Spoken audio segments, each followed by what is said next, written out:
ಆಮೇಲೆ ಇವತ್ತು ಈ ಪ್ರಶಸ್ತಿ ಕೊಟ್ಟಿದ್ದು ಒಂದು ಕವಿತಾ ಮಿಶ್ರಾನಿಗೆ ಕೊಟ್ಟಂಥ ಪ್ರಶಸ್ತಿ ಅಲ್ಲ, ಇದು ಬೂದಿ ಮುಚ್ಚಿದ ಕೆಂಡದಂತಿರುವಂಥ ಸಾವಿರಾರು ಕವಿತಾ ಮಿಶ್ರಗಳಿಗೆ, ರೈತ ಮಹಿಳೆಯರಿಗೆ, ಅವರ ಶ್ರಮಕ್ಕೆ, ಅವರ ಪ್ರತಿಫಲಕ್ಕೆ, ಅವರ ಬೆಂಬಲಕ್ಕೆ ಕೊಟ್ಟಂಥ ಪ್ರಶಸ್ತಿ ಅಂತ ಭಾಳ ಹೆಮ್ಮೆಯಿಂದ ಹೇಳಲಿಕ್ಕೆ ಇಷ್ಟಪಡ್ತೀನಿ.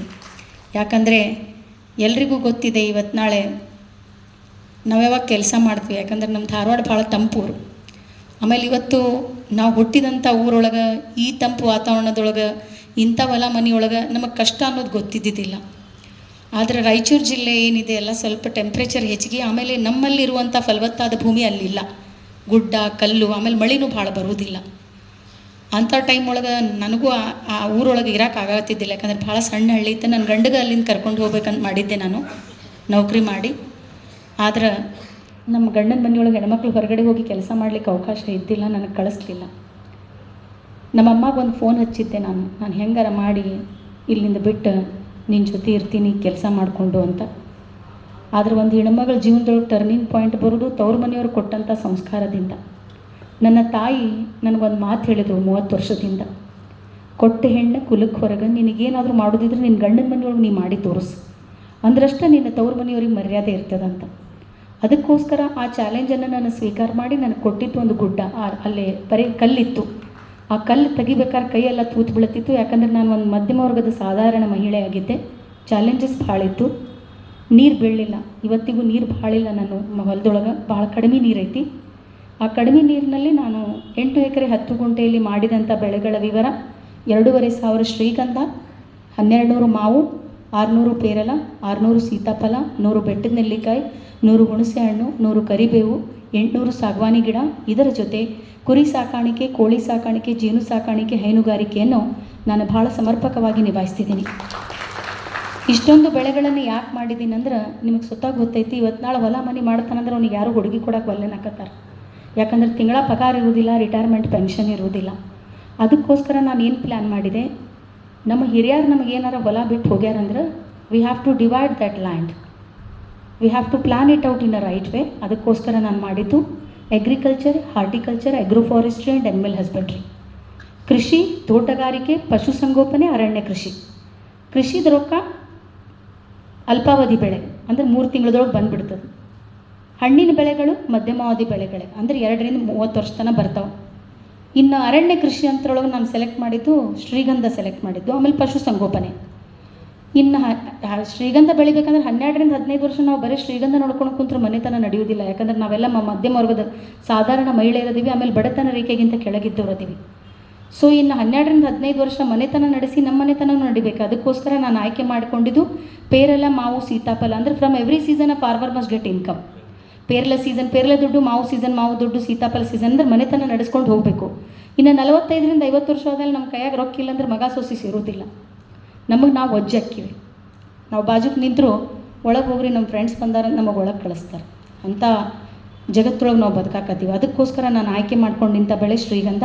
According to the government rate of Karnataka, today's existing price of sandalwood is per kg 15,000 to 20,000. ಅಂದರೆ 15,000 ರಿಂದ 20,000 ರೂಪಾಯಿಗೆ ಒಂದು kg ಐತಿ. ಒಂದು ಎಕರೆದಿಂದ ಕಡಿಮೆ ಅಂದರೂ ನಾವು 5 ರಿಂದ 6 ಟನ್ ತೆಗಿಬೋದು. ಅದರ ಅರ್ಥ ಒಂದು ಟನ್ನಿಗೆ 2 ಕೋಟಿ, 6 ಟನ್ ಅಂದರೆ 10 ರಿಂದ 12 ಕೋಟಿ. ಒಂದು ಇಂಜಿನಿಯರ್ ಕೋಟಿಯಲ್ಲಿ ಮಾತಾಡ್ಬೋದು, ಒಂದು ಡಾಕ್ಟರ್ ಕೋಟಿಯಲ್ಲಿ ಮಾತಾಡ್ಬೋದು, ಆದರೆ ಹೆಬ್ಬೆಟ್ಟು ರೈತನೂ ಕೋಟಿಯಲ್ಲಿ ಮಾತಾಡಬೇಕು.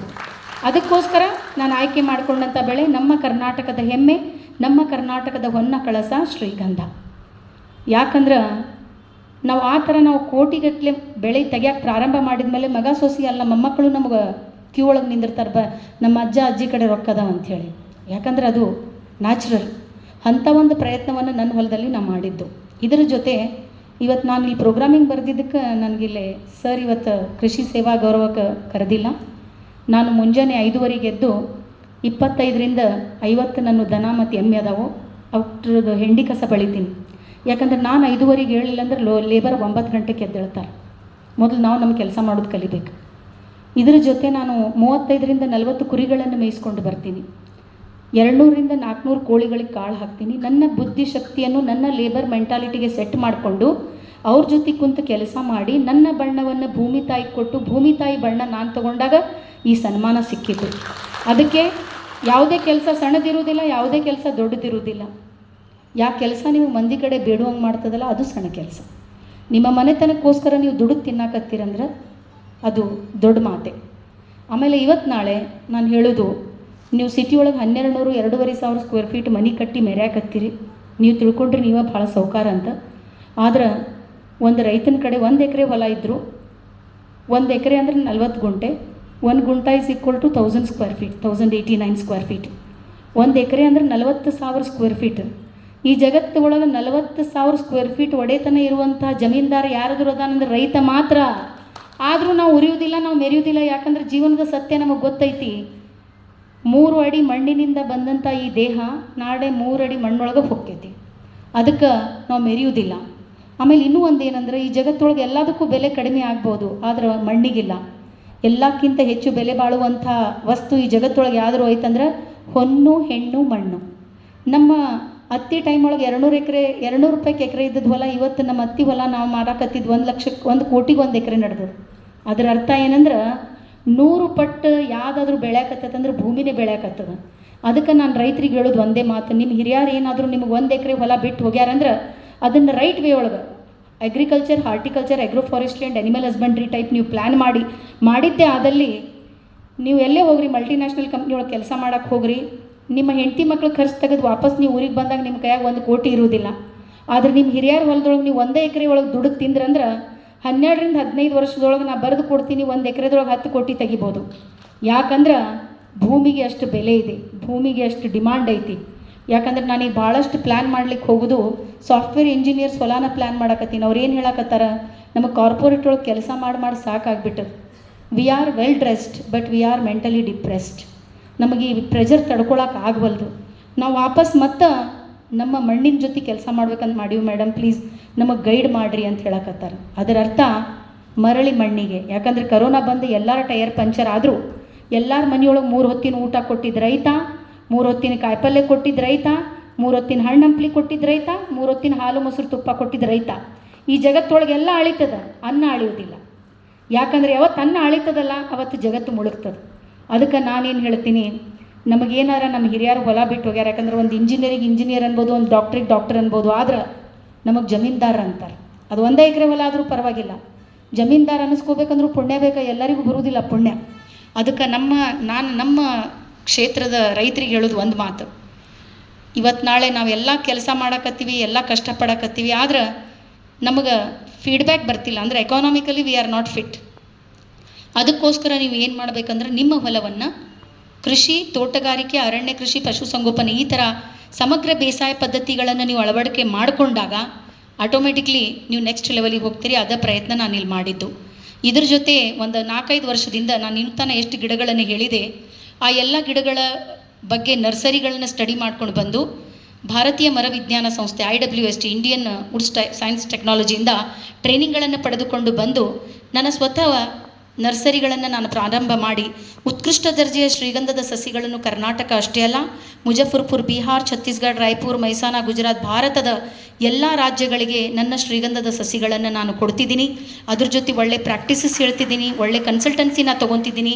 So today I feel proud to say this along with the farm woman, I am a woman entrepreneur in agriculture. ಅಂದರೆ ನಾವು ಕೃಷಿಯನ್ನು ಒಂದು ಕಸಬನ್ನಾಗಿ ತಗೊಳ್ಳೋದಕ್ಕಿಂತ ಒಂದು ಉದ್ಯೋಗವನ್ನು ಯಾವ ಥರವಾಗಿ ಚೇಂಜ್ ಮಾಡ್ತೀವಿ ಅನ್ನೋದ್ರೊಳಗೆ ಟರ್ನಿಂಗ್ ಪಾಯಿಂಟ್ ಇರೋದು. ಆ ನಿಟ್ಟೊಳಗೆ ನಾನು ನಮ್ಮ ಧಾರವಾಡದ ರೈತರಿಗೆ ಹೇಳಲಿಕ್ಕೆ ಇಷ್ಟಪಡ್ತೀನಿ. ಯಾಕಂದರೆ ಇವತ್ತು ಬೆಲ್ಲದ್ ಸರ್ ಅವರು ಏನು ಈ ದತ್ತಿ ಪ್ರಶಸ್ತಿಯನ್ನು ಕೊಡ್ತಿದ್ದಾರೆ, ಆ ಸಾಲಿನಲ್ಲಿ ಭಾಳಷ್ಟು ನಮ್ಮ ರೈತರು ಬರಬೇಕು. ಒಂದು ಹೆಜ್ಜೆ ನೀವು ಮುಂದುವರೆದು ಸ್ವಲ್ಪ, ಯಾಕಂದರೆ ನಾನೇನು ಹೇಳ್ತೀನಿ, ಶ್ರೀಗಂಧ ನಮ್ಮ ಕರ್ನಾಟಕದ ಕಳಸ. ಆಮೇಲೆ ಭಾಳಷ್ಟು ಮಂದಿ ತಲೆಯೊಳಗೆ ಒಂದು ತಲೆಗೆ ಏನೈತೆ ಅಂದರೆ protection is a major problem in sandalwood. ಅದಕ್ಕೋಸ್ಕರ ನಾನು ನನ್ನ ಹೊಲದಲ್ಲಿ 2,500 ಶ್ರೀಗಂಧದ ಮರಗಳನ್ನು ಏನು ಬೆಳೆದಿದ್ದೀನಿ, ಎಲ್ಲ ಮರಗಳಿಗೆ ಕೆಬ್ಬಣದ ಕಟಾಂಜನ್ ಹಾಕಿಬಿಟ್ಟೀನಿ. ಆಮೇಲೆ ಅದಕ್ಕೆ ಸ್ಕ್ರೂ ಹಾಕಿಲ್ಲ, ವೆಲ್ಡಿಂಗ್ ಮಾಡಿಸೀನಿ. ಅದನ್ನು ಕಟ್ ಮಾಡ್ಬೇಕಂದ್ರೆ ಅವರಿಗೆ ಕರೆಂಟ್ ಬೇಕು.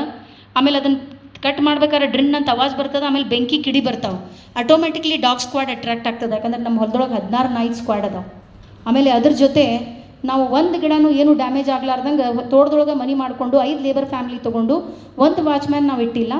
6ರಿಂದ 9 ಒಬ್ಬನು, 9ರಿಂದ 12 ಒಬ್ಬನು, 12ರಿಂದ 3 ಒಬ್ಬನು, 3ರಿಂದ 6 ಒಬ್ಬನು. ಯಾಕಂದ್ರೆ ಒಬ್ಬನ ಅಂದ್ರೆ ಮಕ್ಕೊಂಬಿಡ್ತಾನೆ, ಆಮೇಲೆ ಸ್ಮಗ್ಲರ್ ಜೊತೆ ಇಂಟರ್ ರಿಲೇಟೆಡ್ ಆಗಿಬಿಡ್ತಾನೆ. ಸೊ ಎಷ್ಟು ಮಂದಿಗೆ ನಾವು ಬೇರೆ ಬೇರೆ ಇಡ್ತೀವಿ ಅಷ್ಟು ಅವ್ರ ಸೀಕ್ರೆಟ್ಸ್ ಎಲ್ಲ ನಮಗೆ ಬಂದುಬಿಡ್ತಾವೆ. ಅದಕ್ಕೋಸ್ಕರ ಆ ನಿಟ್ಟೊಳಗೆ ಒಂದು ಪ್ರಯತ್ನ ನೀವು ಮಾಡಿದರೆ, ಯಾಕಂದ್ರೆ ಇವತ್ತು ಕರ್ನಾಟಕ ಸರ್ಕಾರ ಶ್ರೀಗಂಧಕ್ಕೆ ಮುಕ್ತ ಮಾರುಕಟ್ಟೆಗೆ ಅವಕಾಶ ಕೊಟ್ಟಿದ್ದಾರೆ. ಮೊನ್ನೆ ಜನವರಿ 22, 2023 ಕ್ಯಾಬಿನೆಟ್ ಬಿಲ್ ಪಾಸ್ ಆಗ್ಯದ. ಸೊ ಆ ಟೈಪ್ ನೀವೇನಾದರೂ ಪ್ಲ್ಯಾನ್ ಮಾಡಿದ್ರಂದ್ರೆ 1 ಎಕರೆಗೆ ಹಿರಿಯರ ಹೊಲದೊಳಗೆ 12 ರಿಂದ 15 ವರ್ಷಕ್ಕೆ ನೀವು ಕಡಿಮೆ ಅಂದರೂ 12 ರಿಂದ 15 ಕೋಟಿ ತೆಗಿಬೋದು. ಯಾಕಂದರೆ ಎಣ್ಣೆ ಬೇಡ, ಔಷಧ ಬೇಡ, ಗೊಬ್ಬರ ಬೇಡ, ಲೇಬರ್ ಬೇಡ, ನೀರು ಬೇಡ. ಯಾಕಂದ್ರೆ ಅರಣ್ಯ ಬೆಳೆ ಅದು. ಇವತ್ತು ನಾವು ಕೃಷಿ ಒಳಗೆ ಯಾಕೆ ಕೆಳಗೆ ಬೀಳಾಕತ್ತೀವಿ ಅಂದ್ರೆ ನಮ್ಮ ಕಡೆ ಲೇಬರ್ ಇಲ್ಲ, ಲೇಬರ್ ಓಡ್ ಹೊಂಟಾರೆ, ಎಣ್ಣೆ ಔಷಧ ಗೊಬ್ಬರ ಇಲ್ಲ, ಅದಕ್ಕೆ ಉರ್ಲಾಕೊಂಡು ಸಾಯಕತ್ತೀವಿ. So my suggestion to you, try to reduce the cost of cultivation and divide the resources of income. ನಿಮ್ಮ ಕೃಷಿಯ ವೆಚ್ಚವನ್ನು ಕಡಿಮೆ ಮಾಡಿರಿ.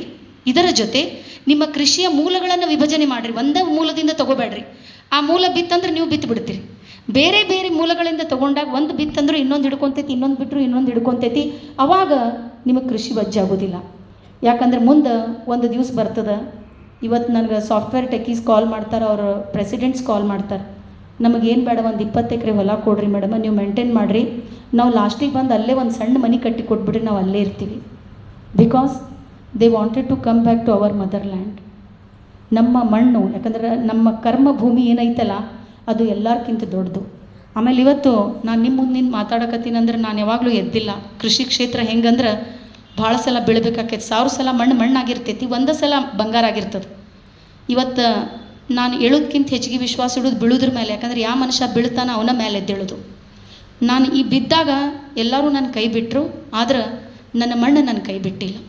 ಇವತ್ತು ನಾನೇನೇ ಅದೀನಂದ್ರೆ ಅದು ಕರ್ನಾಟಕದ ಮಣ್ಣಿನಿಂದ ಮಾತ್ರ. ಯಾಕಂದ್ರೆ ಆ ಮಣ್ಣು ನನ್ನ ಕೈ ಹಿಡ್ಕೊಂಡಿದ್ದಿಲ್ಲ ಅಂದ್ರೆ ನಾನು ನಿಮ್ಮ ಮುಂದೆ ನಿಂದಿರ್ಲಿಕ್ಕೆ ಆಗ್ತಿದ್ದಿಲ್ಲ. ಅದಕ್ಕೆ ಎಲ್ಲಾದರೂ ಇರು, ಎಂತಾದರೂ ಇರು, ಎಂದೆಂದಿಗೂ ನೀ ಕನ್ನಡವಾಗಿರು, ಕನ್ನಡವೇ ಸತ್ಯ, ಕನ್ನಡವೇ ನಿತ್ಯ. ಆ ಮಣ್ಣು ನನಗೆ ಈ ಮರ್ಯಾದೆ, ಈ ಗೌರವ, ಇವತ್ತು ಕವಿತಾ ಮಿಶ್ರಾನ ಅಸ್ತಿತ್ವ ಏನೈತಂದ್ರೂ ಅದು ಕೇವಲ ಕರ್ನಾಟಕದ ಮಣ್ಣಿನಿಂದ ಮಾತ್ರ. ನಾನು ಇನ್ನೂ 100 ಜನ್ಮ ಎತ್ತಿ ಬಂದರೂ ಆ ಮಣ್ಣಿನ ಋಣ ತೀರಿಸ್ಲಿಕ್ಕಾಗೋದಿಲ್ಲ. ಯಾಕಂದ್ರೆ ಒಂದು ಹೆಣ್ಮಗಳ ಈ ಥರ ಇಷ್ಟು ಮಂದಿಯೊಳಗೆ ಮಾತಾಡ್ಲಿಕ್ಕೆ ಕಾರಣ ನನ್ನ ತವರು ಮನೆಯವರು ಕೊಟ್ಟಂಥ ಸಂಸ್ಕಾರ, ನನ್ನ ಗಂಡನ ಮನೆಯವರು ಕೊಟ್ಟಂಥ ಸಹಕಾರ. ಯಾಕಂದ್ರೆ ಇವತ್ತಿಲ್ಲಿ ನಮ್ಮ ಅಣ್ಣ ಬಂದಾರ, ನಮ್ಮ ಕಾಕಿದವರು ಬಂದಾರ, ನಮ್ಮ ಅತ್ತಿಗೆ ಬಂದಾರ. ನಾನು ಭಾಳಷ್ಟು ಅವಾರ್ಡ್ಗಳನ್ನು ತೊಗೊಂಡಿನಿ. ಒಂದು 5 ರಾಷ್ಟ್ರ ಪ್ರಶಸ್ತಿ, ಒಂದು ಅಂತಾರಾಷ್ಟ್ರೀಯ ಪ್ರಶಸ್ತಿ, ಭಾಳಷ್ಟು ರಾಜ್ಯ ಪ್ರಶಸ್ತಿ. ಆದರೆ ಇವತ್ತು ಸಿಕ್ಕಂಥ ಪ್ರಶಸ್ತಿ ನನಗೆ ನಿಜವಾಗ್ಲೂ ಭಾಳ ಸಂತೋಷ ಅನ್ನಿಸ್ಲಿಕ್ಕತ್ತದೆ. ಯಾಕಂದ್ರೆ ನಾನು ಯಾರ ಮಡಿಲಲ್ಲಿ ಹುಟ್ಟಿ ಬೆಳೆದು ಯಾವ ಮನೆಯೊಳಗೆ ಎದ್ದು ಬಂದೀನಿ ಅಂಥವ್ರ ಎದುರಿಗೆ ಈ ಪ್ರಶಸ್ತಿ ನನಗೆ ಇವತ್ತು ಬೆಲ್ಲದ ಸರ್ ಅವರು ಕೊಟ್ಟಾರ. ನಾನು ಈ ಪ್ರಶಸ್ತಿಯನ್ನು ಜೀವಮಾನದಲ್ಲಿ ಮರೆಯೋದಿಲ್ಲ ಸರ್, ನಿಜವಾಗ್ಲೂ ಮರೆಯೋದಿಲ್ಲ. ಇದು ನನಗೆ ನನ್ನ ತವ್ರ ಮನೆಯವ್ರಿಗೆ ಕೊಟ್ಟಂಥ ಎಲ್ಲಕ್ಕಿಂತ ದೊಡ್ಡ ಉಡುಗೊರೆ ಅಂತ ನಾನು ಹೇಳಲಿಕ್ಕೆ ಇಷ್ಟಪಡ್ತೀನಿ. Thank you so much for considering a farm woman.